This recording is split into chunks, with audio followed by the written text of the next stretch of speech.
नमस्कार, city news में आप सभी दर्शकों का स्वागत है।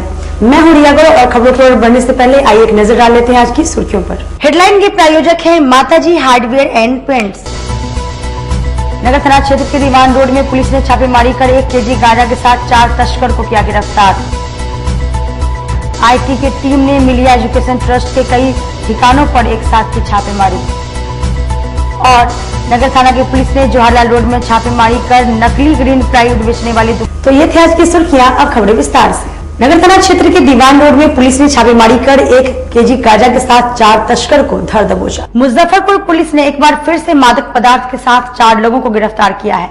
दरअसल नगर थाना की पुलिस को गुप्त सूचना मिली थी कि थाना क्षेत्र के ही दीवान रोड में वैशाली से गांजा लाया गया है और डिलीवरी मुजफ्फरपुर में होना है, जिसके आधार पर नगर थाना प्रभारी विजय कुमार सिंह ने टीम गठित कर दीवान रोड में छापेमारी करते हुए 4 लोगों को 1 किलो 18 ग्राम गांजे के साथ गिरफ्तार किया है।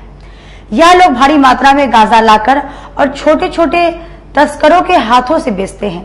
टाउन ASP अवधेश दीक्षित ने बताया कि 2 महीने से नगर अनुमंडल के विभिन्न थाना क्षेत्र में मादक पदार्थ के खिलाफ कार्रवाई की जा रही है, जिसके लिए एक विशेष टीम बनाई गई है। यह टीम थाना क्षेत्र के विभिन्न इलाकों में घूम कर जानकारी इकट्ठा करती है कि किस जगह पर मादक पदार्थ का कारोबार होता है, जिसके तहत नगर थाना क्षेत्र के दीवान रोड में भी सूचना मिली थी कि गांजा की डिलीवरी होने वाली है, जिसके बाद पुलिस ने छापेमारी करते हुए 4 लोगों को गिरफ्तार किया है। सभी वैशाली के रहने वाले हैं।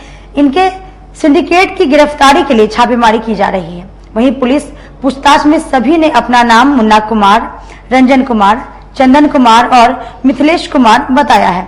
इन सभी के आपराधिक इतिहास को खंगालने के लिए मुजफ्फरपुर पुलिस वैशाली पुलिस से भी संपर्क कर रही है। पिछले 2 महीने से नगर क्षेत्र अंतर्गत अलग अलग थाना क्षेत्र में अवैध मादक पदार्थ के खिलाफ में लगातार कार्रवाई की जा रही है, जिसमें हम लोग के द्वारा एक टीम का गठन किया गया है, जो जगह जगह पर घूम करके सूचना संकलन करके जो भी व्यक्ति का सूचना मिलता है कि गांजा या इसमें क्या चल रहा है और भी कोई मादक पदार्थ बेच रहा है, उस पर तुरंत कार्रवाई करके, और कई सारे पुराने लोग हैं जिनको जेल भेजा गया है और बहुत सी पहले से FIR का नंबर भी पड़ा है। उसी क्रम में नगर थाना क्षेत्र में 4 व्यक्तियों के वैशाली से गांजा लाने की सूचना थी। उसी सूचना का सत्यापन करने के बाद में टीम का गठन किया गया और टीम के द्वारा 4 व्यक्तियों को लगभग 1 किलो और 18 ग्राम गांजे के साथ पकड़ा गया है। उन 4 व्यक्तियों का नाम है, एक है मुन्ना कुमार, एक है रंजन कुमार, चंदन कुमार और नीलेश कुमार। ये 4 रहने वाले वहीं के हैं, वैशाली के रहने वाले हैं और यहाँ पे आकर के अलग अलग जगह पर जितने भी लोग रिटेल में गांजा बेचते हैं उनको गांजा बेचने का इनका सूचना था, तो इनको FIR रजिस्टर करके जेल भेजा जाएगा।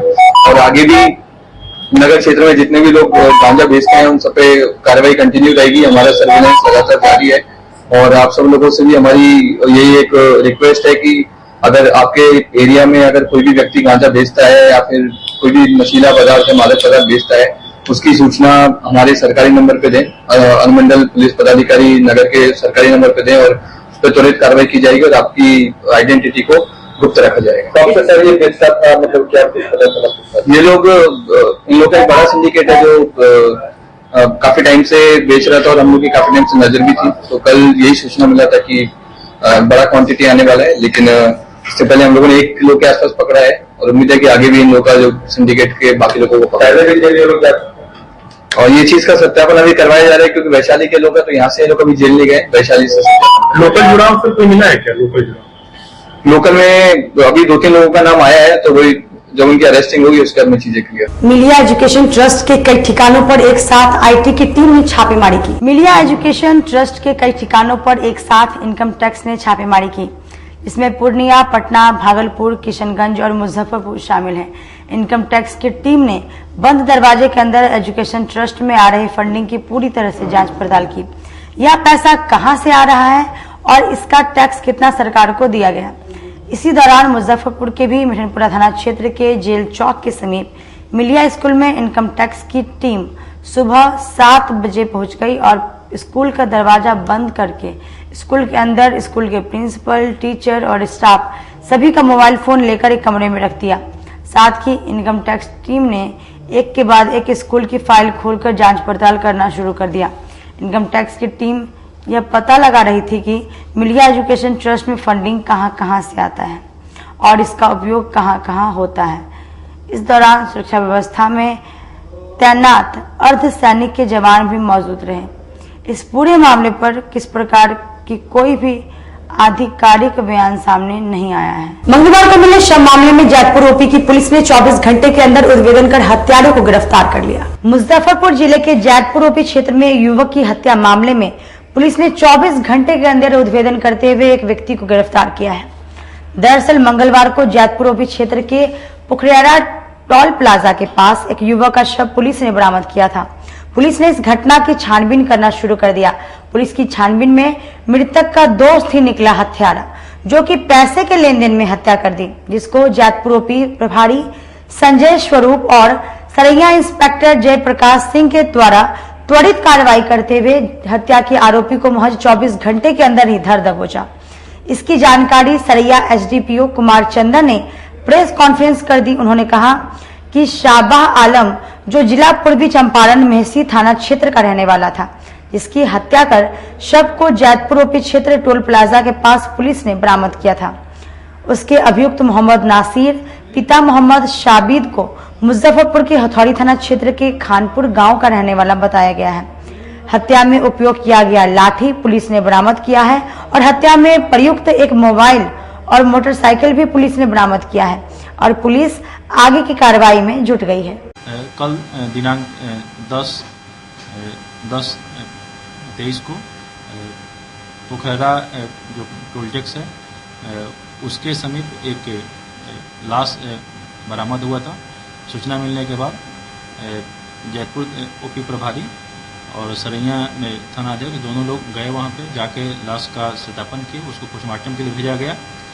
जांच के क्रम में पता चला कि वह जो शव है वह साहब आलम पिता नूर आलम थाना मेहसी का था। अनुसंधान के क्रम में तकनीकी अनुसंधान के द्वारा और मानवीय सूचनाओं के द्वारा पता चला कि उनके साथ एक व्यक्ति मोहम्मद नासिर पिता मोहम्मद आबिद खानपुर बेरई थाना हथौड़ी के ही साथ में थे।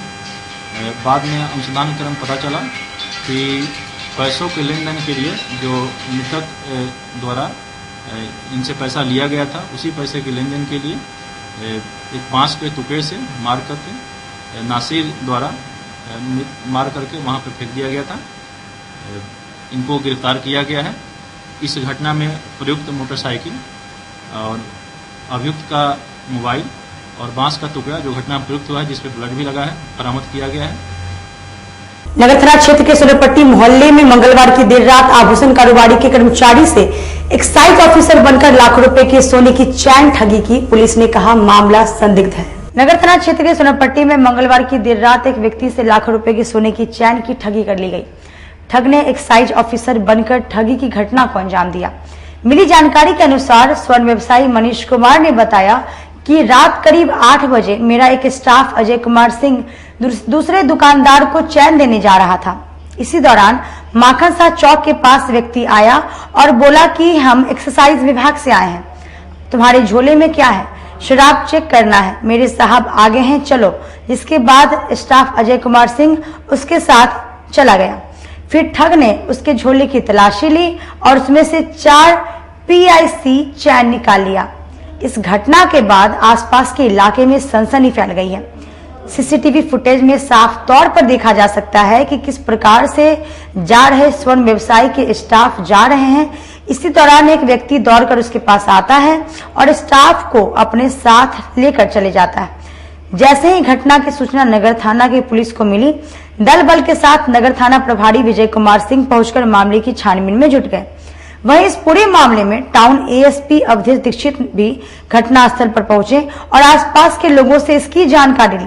उन्होंने बताया कि मामला संदिग्ध है, पुलिस जांच कर रही है। होलसेलर से अप्रूवल पे सामान मंगवाए थे चेन, और जब वापस करने के लिए मेरे साहब को दिए तो रास्ता में एक आदमी उसको बोला कि साइज का आदमी है, चलो साइड में। साहब बैठे हुए हैं, चेक करना है, झोला चेक करना है। झोला में सामान रखे हुए था तो चेक को किया, उसके बाद उसको छोड़ दिया। वहाँ पर तो CCTV कैमरा नहीं गया, लेकिन वो जैसा बोल रहा है CCTV कैमरा में वो आदमी दिख रहा है जो उसको ले गया। जब वो वापस गया तो उसमें से 4 पीस कम। कितने का था वो? सोना 4 तो अभी सर कंफर्म नहीं बता सकते हैं। हाँ, लाखों रुपया का होगा ही, क्योंकि अभी जो वो बताएगा तभी पता चलेगा। तो क्या कह रहा था कि शराब चेक करना है? हाँ, शराब चेक करना है। एक्साइज का हम आदमी है और एक एक्साइज का अफसर है, साहब बैठे हुए वहाँ चौक। कितना पीस? 4 पीस लेके कितना गया था? 7 पीस गया था। जो स्टाफ लेके गया था उसका क्या नाम है? अजय कुमार सिंह। कितने दिन से काम कर रहा है? 30 साल से काम कर रहा है। पहले भी ऐसा हुआ है? ना, पहले आज तक ऐसा कभी घटना नहीं घटा। आज शाम को 6 बजे के आसपास सोनारपट्टी में Govardhan Ram and company jewellers की एक शॉप है। यहाँ से इनका ही एक कर्मचारी था जो 6 या 7 के आसपास सोने की चेन लेकर के और बगल की दुकान पे लेके जा रहा था। तो जैसा सीसीटीवी में अभी तक देखा गया है कि एक व्यक्ति उनके पास आया और अपने आप को एक्साइज का आदमी बता करके, एक्साइज डिपार्टमेंट का आदमी बता करके उनसे साइड में उनको लेके गया और झोले में कुछ उनसे 2-3 चेन लेकर के और चला गया है। ये नौकर को तब तक पता नहीं लगा था। नौकर को पता लगा था जब वो दूसरी दुकान पे गया और वहाँ का दुकान मालिक बोला कि इसमें से कुछ चेन बाकी है। तो प्राइमा फेसी तो हमें थोड़ा संदिग्ध ही लग रहा है मैटर। बाकी तो जैसा इन्वेस्टिगेशन होगा उसमें चीजें क्लियर हो पाएंगी। आगे की गई है सर? हाँ, चेन स्नैचिंग नहीं है। पहले जो चलाया जा रहा था कि चेन स्नैचिंग और वैसा कुछ नहीं है, ठगी का मैटर है। अभी ऐसा ही लग रहा है। सीसीटीवी देखा जा रहा है? हाँ, सीसीटीवी में कुछ रिकॉर्डिंग ली गई है, बाकी और भी देख रहे हैं जहाँ से मिल सके तो। बिहार राज्य ऑपरेटर असिस्टेंट संघ के सदस्यों ने अपनी 5 सूत्री मांगों को लेकर अनिश्चितकालीन हड़ताल पर चले गए। सिकंदरपुर स्टेडियम स्थित DRCC के परिसर में अनिश्चितकालीन हड़ताल पर बिहार राज्य single window operator multipurpose assistant संघ के बैनर तले सभी ऑपरेटर अपनी 5 सूत्री मांगों को लेकर अनिश्चितकालीन हड़ताल पर चले गए हैं। हड़ताल पर बैठे ऑपरेटरों ने बताया कि कई वर्षों से उनकी मानदेय की वृद्धि के साथ ही अशोक चौधरी कमेटी की अनुशंसा को लागू नहीं किया जा रहा है।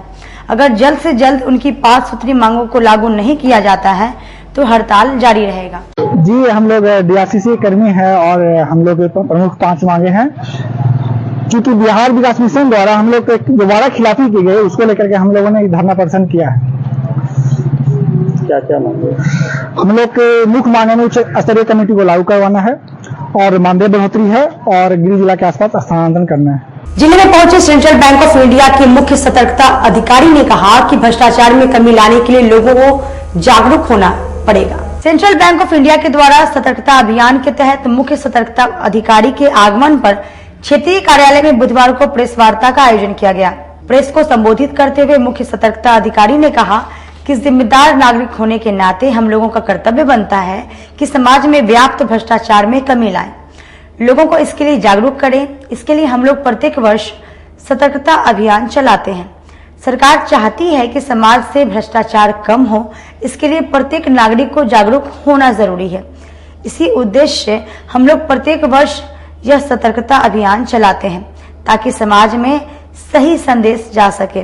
समाज के जो भी नागरिक हैं, जो उनका जवाबदेही है, उनके प्रति वह अपना उचित दायित्व निभाएं। हम लोग जिम्मेदार नागरिक होने के नाते हम लोग का कर्तव्य बनता है कि समाज में भ्रष्टाचार में कमी लाए, लोगों को जागरूक करें, लोग अपने अधिकार के प्रति जागरूक हों और इसलिए अवेयरनेस प्रोग्राम हर साल चलाया जाता है। सरकार चाहती है कि समाज में भ्रष्टाचार कम हो, तो कैसे कम किया जा सकता है इसके लिए जागरूकता अभियान हम लोग हर साल चलाते हैं। प्रत्येक नागरिक को जागरूक होना पड़ेगा, तभी समाज से भ्रष्टाचार का उन्मूलन किया जा सकता है। इसके लिए PTP का प्रावधान आया हुआ है। कहीं आपको लगता है किसी ऑफिस में भ्रष्टाचार है, किसी विभाग में है, कहीं पे करप्शन हो रहा है, तो आप इसका सूचना दे सकते हैं। आप गोपनीय तरीके से देख सकते हैं। इनवेलप के ऊपर कोई नाम नहीं लिखना है। इनवेलप के अंदर अपना जो शिकायत होगा वो उसमें लिखिए, उसमें अपना नाम, मोबाइल अंदर वाले में डालिए, आपका गोपनीय रखा जाएगा। ये नहीं बताया जाएगा किसने कंप्लेन किया है, तो उस पर एक्शन होता है और हम लोग इस पर काम करते हैं। तो इससे समाज में भ्रष्टाचार कम होता है और ये सामूहिक दायित्व है। एक आदमी चाहेगा, केवल कोई आदमी चाहेगा कि हम कर ले तो नहीं होगा, क्योंकि करप्शन बहुत बड़ा है और कम करना ही उद्देश्य है। तो क्रमशः ही धीरे धीरे कम होगा जब हमारे सारे नागरिक जागरूक हो जाएं। आप पत्रकार हैं तो आपको जागरूक होना पड़ेगा, कस्टमर है उनको जागरूक होना पड़ेगा, हम लोग हैं बैंक के ये हैं, कार्यपालक हैं, प्रतिनिधि हैं, काम करने वाले हैं, तो हमको भी इसमें अवेयर करना पड़ेगा लोगों को, स्टाफ को कि नहीं इसको नहीं करना है। सब लोग जागरूक हो जाएंगे तो ये कम हो जाएगा। तो इसलिए इस अभियान को हम लोग हर साल चलाते हैं ताकि समाज में सही संदेश जाए और समाज को जो भी नागरिक है वो अपने जो उनका जवाबदेही है जो कम करने का है उसके प्रति अपना उचित दायित्व निभाएं। निषाद संघर्ष मोर्चा के अभिनंदन समारोह के दौरान मोर्चा के नए पदाधिकारी का चयन किया गया। संगठन विस्तार को लेकर निषाद संघर्ष मोर्चा ने बुधवार को अभिनंदन समारोह का आयोजन किया। इस दौरान निषाद संघर्ष मोर्चा के नए पदाधिकारी का चयन हुआ और उन्हें माला और अंगवस्त्र देकर अभिनंदन किया गया। इस अवसर पर मोर्चा के नेता रंजीत सहनी ने कहा कि निषाद संघर्ष मोर्चा के कार्यकारिणी में कुछ बदलाव किए गए हैं और संगठन विस्तार को लेकर नए पदाधिकारी का मनोनयन हुआ है। सभी प्रखंड में निषाद संघर्ष मोर्चा के अध्यक्ष बनाए गए हैं। संघर्ष निषाद मोर्चा वही संगठन है जो कई नेताओं को दिल्ली से संसद भवन तक पहुंचाया है और बिहार में विधानसभा भेजा है। संघर्ष निषाद मोर्चा हमेशा अति पिछड़ों के उत्थान के लिए काम करती है। आम चुनाव 2024 में भी मोर्चा दिल्ली में सरकार बनाने में अहम भूमिका निभाएगी। विगत 30 वर्षों से ये संगठन है और इस संगठन की ताकत कई लोग दिल्ली के गद्दी और बिहार की गद्दी पर कायम हुए हैं। इस संगठन में वो ताकत है, तो वो संगठन का पुनः विस्तार किया गया है।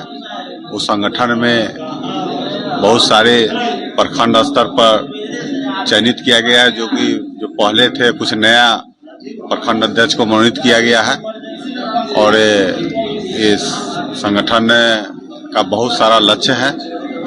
मेन उद्देश्य है कि अपने जो पिछड़ा वंचित जमात, जो भी अपने निषाद समाज के जो और भी जो अति पिछड़ा समाज के जो भी लोग इस संगठन के जरिए आते हैं मदद मांगने, तो उनके लिए ये संगठन हमेशा जिला स्तर पर तत्पर रहते हैं और उसके हर तरह से मजबूत से खड़ा रहने का काम ये संगठन करता है। आपसे जानना चाहेंगे कि निषाद संघर्ष मोर्चा का मूल उद्देश्य क्या है? मूल उद्देश्य आपको बताएं कि जो भी अपने निषाद समाज के साथ साथ जो भी अति पिछड़ा समाज के जो लोग हैं, उनको किसी भी परिस्थिति में अगर कोई मझधार में फंसता है उसको मदद करना हर चीज से। वो आप समझिए कि राजनीतिक, शैक्षणिक और हर चीज से, जो भी चीज से उसको मतलब प्रखंड में गांव में जो समस्या होता है, किसी को झूठा मुकदमा फंसा देना, किसी तरह का सरकार के द्वारा कोई भी तरह का लाभ नहीं मिल रहा है, उसके लिए उसको उत्तेजित मतलब उत्प्रेरित करना, तो ये सब चीज संगठन का काम है और संगठन हर जमीनी स्तर पर काम करती है अपने समाज के उत्थान के लिए। ये हमेशा तत्पर रहती है। आपका मानना है? उत्तर बिहार ग्रामीण बैंक में प्रधान कार्यालय में बैंक मित्रों ने अपनी मांगों को लेकर धरना दिया। बैंक मित्रों को न्यूनतम अथवा आपसी वार्ता द्वारा तय मजदूरी का भुगतान करने, बैंक मित्रों का माह अगस्त 2017 से बंद यात्रा भत्ता का भुगतान करने, बैंक मित्रों का भविष्य निधि, कर्मचारी राज्य बीमा का लाभ दिए जाने सहित 11 सूत्री मांगों को लेकर मुजफ्फरपुर के कलमबाग चौक स्थित उत्तर बिहार ग्रामीण बैंक के प्रधान कार्यालय में बुधवार को प्रस्तावित धरना में शामिल होने के लिए पहुंचे। उत्तर बिहार ग्रामीण बैंक मित्र संघ के सदस्यों को पुलिस के द्वारा धरना देने पर रोक दिया गया। इसके बाद संघ के सदस्यों ने इस रोड में स्थित एक निजी विवाह भवन में कार्यक्रम आयोजित कर विरोध प्रदर्शन किया। कार्यक्रम में उपस्थित इंटक के प्रदेश अध्यक्ष चंद्र प्रकाश सिंह ने कहा कि उत्तर बिहार ग्रामीण बैंक प्रबंधक के द्वारा बैंक मित्र का शोषण किया जा रहा है और बैंक मित्र को फरवरी 2023 तक 4000 सैलरी मिलता था, जिसको घटाकर 1000 कर दिया गया है। बैंक प्रबंधक के खिलाफ जो आवाज उठाता है उसको धमकाया जाता है, साथ ही उसको टर्मिनेट कर दिया जाता है। अगर बैंक प्रबंधक हमारी मांगों को नहीं मानता है तो अगला हड़ताल अनिश्चितकालीन किया जाएगा। मौके पर संघ के अध्यक्ष श्री नंदन मंडल, गुड्डू कुमार, कार्यकारी अध्यक्ष अमित कुमार, महामंत्री राजीव कुमार, कोषाध्यक्ष दिलीप कुमार साहित्य सहित 18 जिलों के लगभग 2000 बैंक मित्र मौजूद रहे। नहीं, धरना देने वाले थे तो धरना तो दे ही रहे हैं। धरना का मतलब कोई जरूरी नहीं है कि किसी खास लोकेशन पर धरना दिया जाए। धरना का मतलब है कि जो उत्तर बिहार ग्रामीण बैंक के द्वारा जो कार्रवाई होनी चाहिए थी बैंक मित्रों के संबंध में, उनका डिमांड है उस पर बात होनी चाहिए थी। उसके बारे में कोई निर्णय लेना चाहिए था, बुला करके बातचीत करके कोई समस्याओं का समाधान करना चाहिए था। ये नहीं करके बैंक के लोग एजेंसी के ऊपर इस मामले को कहीं न कहीं टाल रहे हैं। तो एजेंसी का काम तो हो नहीं रहा है ना, काम तो उत्तर बिहार ग्रामीण बैंक का हो रहा है, एजेंसी का काम थोड़े है। मूल रूप से अगर देखा जाए तो ये तो बैंक का काम है और बैंक के काम के लिए नियुक्त किए गए हैं। ये ठीक है कि वो मैन पावर सप्लाई कर रहे हैं, लेकिन काम कौन कर रहा है, काम किसके लिए कर रहा है, ये मुख्य बात है। और कोई इनका मांग ऐसा नहीं है कि जिससे बैंक को बहुत बड़ा कोई आर्थिक संकट खड़ा होने वाला है। ये तो अपने कमाई का हिस्सा मांग रहे हैं। ये जो कमा रहे हैं उसके बदले इनको जो मानदेय पहले से मिलता था, जो पहले से इनको वेतन मिल रहा था, उसको रिस्टोर करने का बात है कि वो हमारा चालू रहे। और उसको हम भी चाहते हैं कि ये बैंक को भी तय करना चाहिए कि कोई एक वेतन आदमी का जीवन में स्थिर नहीं रहता है। वो कहीं ना कहीं प्राइस इंडेक्स के साथ, उपभोक्ता मूल्य सूचकांक के साथ उसको लिंक करके वेतन को बढ़ाने का तरीका है। वो सरकार में भी है, पब्लिक सेक्टर में भी है, प्राइवेट में भी है, और इवन देश में, राज्य में जो एक न्यूनतम मजदूरी कानून बना हुआ है, अधिनियम 1948, उसके अंतर्गत भी विभिन्न नियोजन के लोगों के लिए एक प्रोटेक्शन है कि इससे कम किसी को मजदूरी नहीं मिलेगी। ये आश्चर्य की बात है कि बैंक मित्रों को पहले से इनको जो वेतन मिल रहा था उसमें भी कमी कर दी गई है। ये तो एक तरह से पूरा एक्ट का वायलेशन है। और हम समझते हैं कि कानून को नहीं मानने वाले तो उत्तर बिहार ग्रामीण बैंक के जो प्रबंधन है या जो जिस एजेंसी के अंतर्गत ये लोग। नगर थाना की पुलिस ने जवाहरलाल रोड में छापेमारी कर नकली ग्रीन प्लाई बेचने वाले दुकानदार को गिरफ्तार किया। नगर थाना की पुलिस ने जवाहरलाल रोड में छापेमारी करते हुए करीब 130 पीस डुप्लीकेट प्लाई के साथ एक दुकानदार को किया गिरफ्तार। दरअसल नगर थाना की पुलिस कोलकाता के ग्रीन प्लाईवुड के 2 सदस्य टीम पुलिस को लिखी शिकायत में कहा कि हमारी कंपनी का डुप्लीकेट प्लाई जवाहरलाल रोड में एक दुकानदार बेच रहा है। जिसके बाद नगर थाने की पुलिस ग्रीन प्लाईवुड के एक अधिकारी चेतन खन्ना की निशानदेही पर जवाहरलाल रोड पहुंचकर गणपति प्लाई सेल्स के दुकानदार ऋषि कुमार को 130 पीस डुप्लीकेट प्लाईवुड के साथ गिरफ्तार किया। सभी दर्शकों को बता दें कि पिछले महीने नगर थाना की पुलिस ने डुप्लीकेट तेल बेचने वाले का उद्भेदन किया था। पूरे मामले पर टाउन एएसपी अवधेश दीक्षित ने बताया कि जवाहरलाल रोड में एक दुकानदार कोलकाता के कंपनी का डुप्लीकेट प्लाई मार्केट में सेल कर रहा था, जिसको गिरफ्तार कर लिया गया है। एक ग्रीन प्लाईवुड नाम से एक कंपनी है जो प्लाई बनाने का बेचने का काम करती है। तो यहीं पर एक जवाहरलाल रोड है, यहाँ पर एक व्यक्ति हैं जिनका नाम ऋषि कुमार है और वो श्री गणपति प्लाई सेल्स के नाम से अपनी दुकान चलाते हैं। उनके द्वारा उस पर्टिकुलर कंपनी का ग्रीन प्लाईवुड कंपनी के लोगों का गलत इस्तेमाल करके और लोगों को गुमराह किया जा रहा था और गलत फर्जी नकली प्लाईवुड बेची जा रही थी। तो इसी का जब हमको थाने पे सूचना मिला तो थाना अध्यक्ष ने अपनी एक टीम बना करके और उनकी दुकान से 130 के आसपास प्लाईवुड्स को रिकवर किया है, जिनपे फर्जी तरीके से लोगो बनाया हुआ है ग्रीन प्लाईवुड का, और जो वहाँ के दुकान के मालिक हैं उनकी गिरफ्तारी की गई। वक्त तो चला छोटे से ब्रेक का लेते हैं, छोटा सा ब्रेक। तब तक आप बने रहिए हमारे साथ, देखते रहिए city news Muzaffarpur. Mataji Nerolac paints, hardware, home decoration, Hindware, bath fitting, Jaguar bath fitting एवं आशीर्वाद पाइप के अधिकृत विक्रेता। आइए इस दिवाली पर अपने घर को एक नया लुक दें, वह भी एक ही छत के नीचे सारी सामग्री की सुविधा उपलब्ध है। ग्राहकों के लिए उत्तम पार्किंग की सुविधा उपलब्ध है। तो एक बार माताजी प्रतिष्ठान में आएं और एक बार सेवा का मौका दें। दीपावली के शुभ अवसर पर 25,000 की खरीदारी करने पर 5 ग्राम चांदी का सिक्का, 51,000 की खरीदारी पर गैस चूल्हा और 1 लाख की खरीदारी पर सेमी ऑटोमेटिक वॉशिंग मशीन मुफ्त हाथों हाथ पाएं। हमारा पता है माताजी Kalambagh road near Reliance petrol pump Muzaffarpur. Call S 9852948311। हमारा दूसरा नंबर है 9334102381। जिले की शान बन चुकी बाबा लहठी अब लोगों की जरूरत बन चुकी है। अत्याधुनिक रेंज और भरोसे को समेटे हुए लोगों के लिए नई नई डिजाइनर लहठी उतारते रहते हैं। ऐश्वर्या राय बच्चन, सचिन तेंदुलकर की पत्नी से लेकर न जाने कितने सारे नामी हस्तियां इस लहठी के दीवाने हो चुके हैं। लोगों के साथ ने ही बाबा लहठी की पहचान देश से लेकर विदेश तक बनाई है। ऐसा साथ बनाए रखने के लिए आप लोगों का तहे दिल से धन्यवाद। उत्तर बिहार का पहला नीलकमल एक्सक्लूसिव शोरूम खुल गया है आपके अपने शहर में। नीलकमल इंडिया की फेवरेट फर्नीचर ब्रांड है। इस कंपनी के सभी रेंज एक ही छत के नीचे आपको मिलेंगी। होम फर्नीचर, ऑफिस फर्नीचर की सभी रेंज यहाँ उपलब्ध है। कंपनी का एक्सक्लूसिव शोरूम होने के कारण 40% तक की विशेष छूट मिल रही है। इसके अलावे 0% इंटरेस्ट के साथ बैंक से फाइनेंसिंग की भी सुविधा उपलब्ध है। तो देर मत कीजिए, एक बार हमारे यहाँ अवश्य पधारे।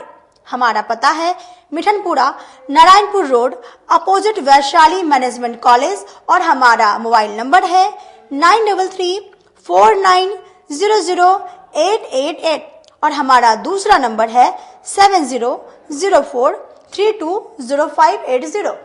यूए एसोसिएट नीलकमल का फर्नीचर शोरूम नारायणपुर से हट करके मिठनपुरा चौक के समीप क्लब रोड में हम लोगों ने अभी स्थापित किया है, जहां आपको होम फर्नीचर के, ऑफिस फर्नीचर के विस्तृत रेंज देखने को भव्य रूप से मिलेंगे। और हमारे पास मैट्रेस की भी एक बहुत अच्छी रेंज उपलब्ध है और साथ ही साथ हमारा लगन का भी काफी भारी डिस्काउंट ऑफर चल रहा है, जिसमें 40% तक की छूट दी जा रही है।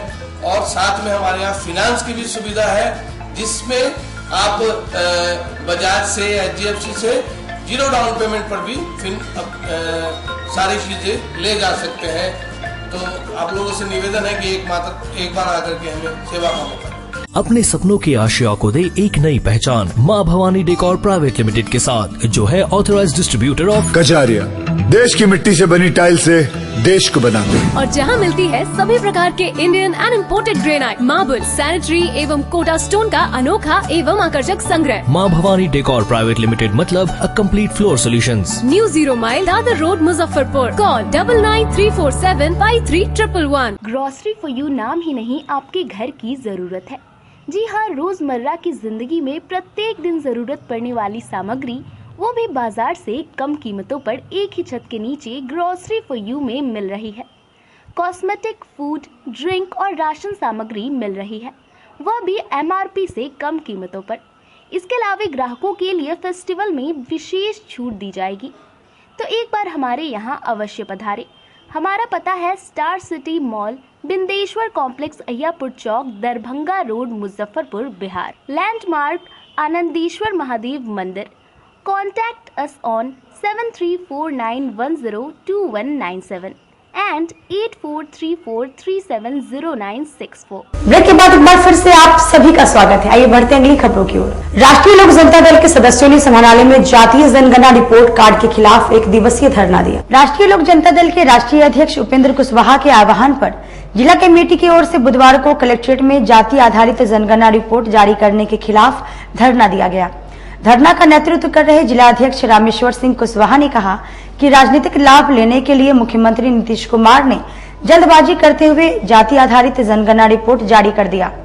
जाति आधारित जनगणना में कई प्रकार की त्रुटियां हैं। जाति जनगणना सरकारी कर्मियों के द्वारा सही ढंग से नहीं की गई। सुशासन की सरकार ने लव कुश, पिछड़ा जाति सभी का आंकड़ा गलत प्रस्तुत किया है। उपेंद्र कुशवाहा जी के द्वारा पूरे बिहार के हर जिले में धरना और ज्ञापन का वो कार्यक्रम रखा गया है। ये बिहार सरकार के द्वारा जो जाति आधारित जनगणना जो कराई गई है, इसमें ढेर सारी विसंगतियां हैं, जिसके खिलाफ में हम लोग आज धरना प्रदर्शन पर बैठे हुए हैं और जिलाधिकारी को ज्ञापन देंगे। हम लोगों का मांग है कि ये डाटा जो पेश किया गया है, ये गलत तरीके से पेश किया गया है। ये कुशवाहा समाज का पहले के अपेक्षा जो डेटा था, उससे भी बहुत कम करके दिया गया है। 4.27% कहा गया है, जबकि पहले से ही 10% के करीब में थी और अभी जो है मतलब बढ़ करके ये 13 के करीब में जाना चाहिए, लेकिन इसको बहुत कम कर दिया गया है। इसको अपने राजनीतिक लाभ के लिए बिहार सरकार के द्वारा ये इस तरह का डेटा पेश किया गया है, जिसकी हम लोग निंदा करते हैं। और मुद्दा यही है कि बिहार सरकार ने जो जातीय गणना के लिए जो सर्वे कराया है, उसमें काफी विसंगतियां देखी गई हैं। बहुत सारी जातियां जो कमजोर हैं, पिछड़ा अति पिछड़े समाज का, उनका आंकड़ा और जो रियल सर्वे कुछ प्राइवेट संस्था ने कराया है, उसमें काफी अंतर, जिसमें चंद्रवंशी समाज हैं, नाई समाज के लोग हैं, बहेलिया समाज के लोग हैं। इन लोगों का आंकड़ा जो जनगणना सर्वे में है और जो सरकारी संस्था ही अलग से कराई है, व्यक्तिगत उनके विकास के लिए, उनके गणना में काफी फर्क देखा गया है। हजारों परिवार से जब पूछा गया तो वे लोग कहते हैं कि हमारे यहाँ कोई सर्वे करने आया ही नहीं, फिर उनका रिपोर्ट कैसे आया। तो ये जो बिहार सरकार के द्वारा सर्वे कराई गई है, ये पूर्ण रूप से तत्कालीन राजनीतिक लाभ के लिए बिहार सरकार ने सर्वे रिपोर्ट पेश किया है। हमारी पार्टी राष्ट्रीय लोक जनता दल जनगणना के पक्ष में है, विरोध में नहीं है। हम उसके पक्ष में है कि जातीय जनगणना विकास के लिए होनी चाहिए। लेकिन मेरे पार्टी का कहना है, मेरे नेता आदरणीय उपेंद्र कुशवाहा जी का कहना है कि यदि जिन जातियों की संख्या आंकड़ा कम दिखाई गई है, आर्थिक सर्वे या जिनके लिए योजनाएं बनेंगी, उनको क्या लाभ मिल सकेगा? नहीं। जेपी आंदोलनकारियों को पेंशन देने और पेंशन में बढ़ोतरी की मांग को लेकर आंदोलनकारियों ने एक दिवसीय धरना दिया। जेपी आंदोलन में भूमिगत रहे आंदोलनकारियों को पेंशन देने एवं पेंशन में बढ़ोतरी की मांग को लेकर बुधवार को कलेक्ट्रेट में जेपी पेंशनर समाज के बैनर तले आंदोलनकारी ने धरना दिया। उनका कहना है कि बिहार सरकार के अलावा दूसरे राज्य में आंदोलनकारियों को 25 से 30 हजार रुपए तक पेंशन दी जाती है, लेकिन बिहार में जो आधे अधूरे आंदोलनकारी को पेंशन मिल रही है वो काफी कम है। वहीं भूमिगत आंदोलनकारी को अब तक पेंशन नहीं दी जा रही है, जबकि उनसे आवेदन लिया जा चुका है। हम लोगों की मांग है कि सरकार आंदोलनकारी को अविलंब प्रशस्ति पत्र प्रदान करे और पेंशन की सुविधा चालू करे। जेपी जयंती के माध्यम से हम जिला अधिकारी के माध्यम से बिहार सरकार को आगाह करना चाह रहे हैं। जेपी सेनानियों के साथ वह खिलवाड़ नहीं करे, आश्वासन की राजनीति नहीं करे, क्योंकि इसी देश में जयप्रकाश आंदोलन जुड़े हुए अन्य राज्यों में आज 25 हजार 30 हजार का लोगों को दिया जा रहा है पेंशन, और यहाँ भूमिगत भी लोगों को भी पेंशन नहीं दिया जाए, जिसमें आवेदन ले चुके हैं और सिर्फ आश्वासन दे रहे हैं। मैं बिहार सरकार को आगाह करना चाह रहा हूँ कि अभी जो वर्तमान सरकार है, लालू प्रसाद सरकार और नीतीश बाबू का, ये सभी जेपी आंदोलन से निकले हुए हैं। इन लोगों को आज 11 अक्टूबर 2023 को जेपी जयंती के अवसर पर हम लोग इस जेपी जयंती को शांतिपूर्ण धरना के रूप में समाहरणालय पर मना रहे हैं। हमारी विभिन्न मांगे हैं जिसको हम समाहर्ता के समक्ष पेश करेंगे।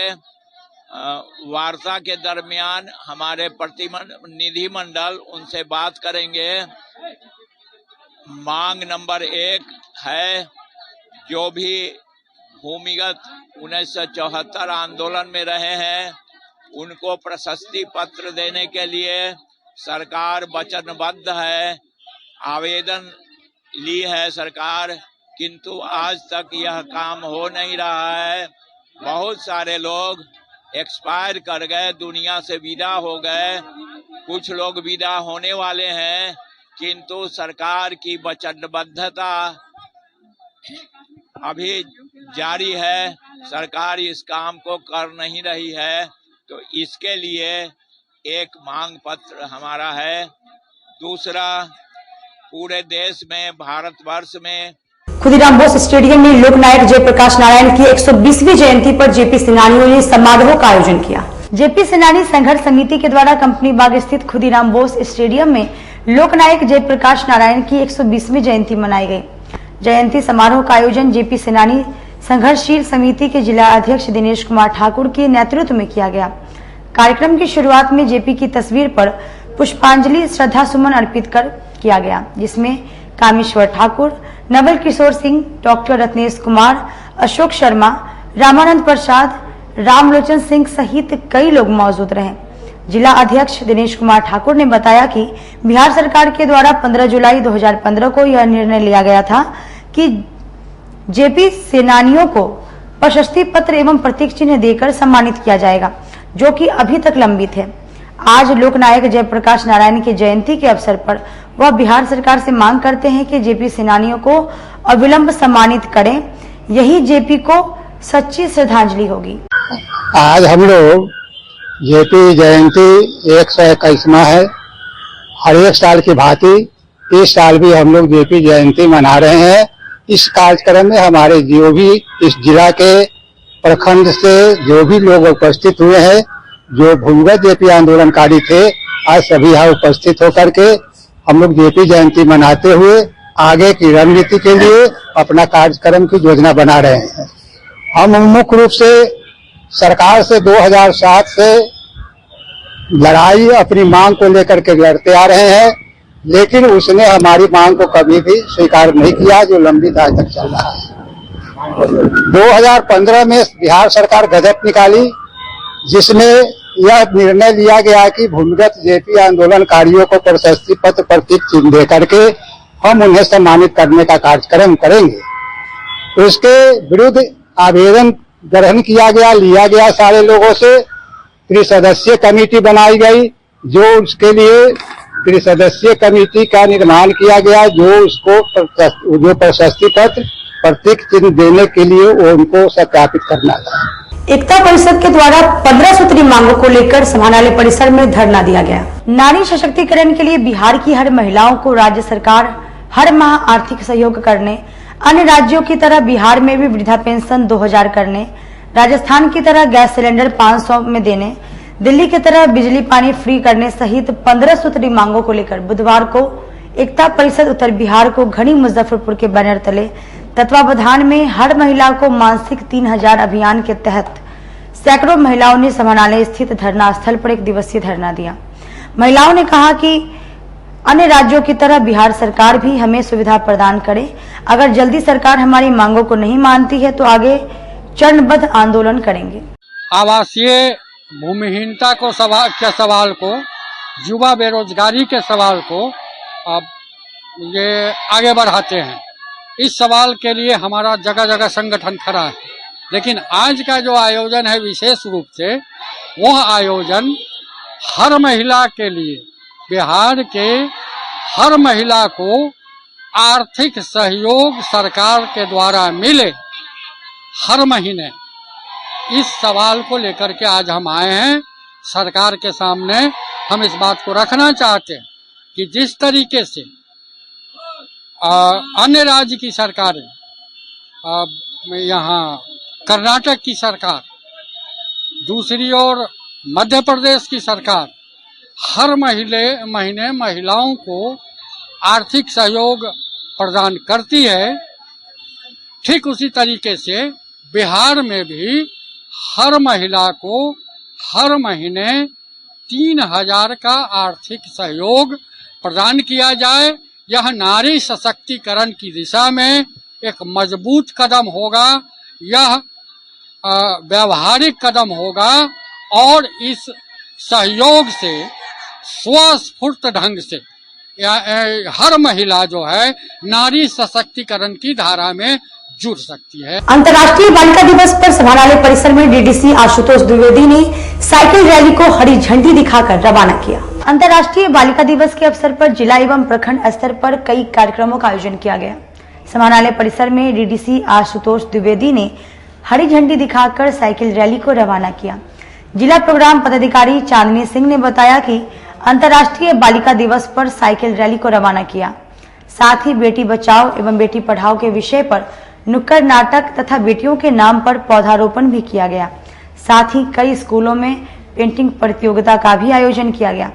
आप सभी दर्शकों को बता दें कि अंतर्राष्ट्रीय बालिका दिवस हर साल आज ही के दिन यानी 11 अक्टूबर को मनाया जाता है। दुनिया भर में लड़कियों को सम्मान देना और समाज में उन्हें बराबरी का दर्जा देना ही इन दिन का मकसद है। आज के दिन लोगों को संदेश दिया जाता है कि वो बेटियों को बेटों के बराबर अवसर दें, उन्हें पढ़ाएं और आगे बढ़ने के लिए सारी सुविधाएं दें। एक बेटी के जन्म से लेकर परिवार में उसकी स्थिति, शिक्षा, सम्मान और करियर के विकास में आने वाली परेशानियों को दूर रखने के लिए और उनके स्वास्थ्य के प्रति लोगों को सचेत करना है। आप सभी को जैसा ज्ञात है कि आज 11 अक्टूबर है और अंतर्राष्ट्रीय बालिका दिवस पूरे वर्ल्ड में मनाया जाता है। उसी के तहत महिला एवं बाल विकास निगम बिहार सरकार के तत्वाधान में सारे डिस्ट्रिक्ट्स में आज प्रचार प्रसार और जागरूकता हेतु बेटी बचाओ बेटी पढ़ाओ अभियान के अंतर्गत साइकिल रैली निकाली गई, जिसमें समाहरणालय परिसर में आदरणीय उप विकास आयुक्त महोदय ने झंडी दिखाकर साइकिल रैली को रवाना किया। उसी तरह सारे प्रखंडों में भी सभी विद्यालयों में हमारी सीडीपीओ और जो वहाँ के स्थानीय पदाधिकारी हैं उनकी अगुवाई में साइकिल रैली निकाली गई है। साथ ही वैसे बच्चे जो प्रतिरक्षण का टीकाकरण का कार्य पूर्ण कर चुके हैं, उनका साइकिल पूर्ण हो चुका है, उनको प्रशस्ति पत्र और गिफ्ट देकर हमारी सीडीपीओज ने सम्मानित किया है। इसके अलावा हमारे यहाँ नुक्कड़ नाटक चल रहे हैं। कल सारे कस्तूरबा विद्यालय में शिक्षा विभाग की तरफ से और महिला विकास निगम के निर्देशानुसार पेंटिंग प्रतियोगिता का आयोजन होना है। 16 हमारे कस्तूरबा विद्यालय हैं, उसमें प्रथम द्वितीय तृतीय पुरस्कार को बालिकाओं को सम्मानित भी किया जाएगा। और हमारा चूंकि मुजफ्फरपुर जिला में सेक्स बर्थ रेशियो थोड़ा कम है, बालकों की अपेक्षा में बालिकाओं के जन्म दर में थोड़ी चिंताजनक स्थिति है, इसलिए जिला प्रशासन पूरे जोर शोर से जागरूकता का ये कार्यक्रम करा रहा है ताकि हम लोग बेटी को भ्रूण हत्या पे रोक लगा सके। पीएनडीटी एक्ट के तहत हम लोग ट्रेनिंग भी और जागरूकता प्रचार प्रसार कार्यक्रम भी करने जा रहे हैं। और इसके अलावा सभी समाज के सभी वर्गों को आज के लिए बस इतना ही। कल फिर मिलेंगे कुछ नई खबरों के साथ। अब तक का मुझे और मेरी पूरी न्यूज टीम को दी इजाजत। नमस्कार।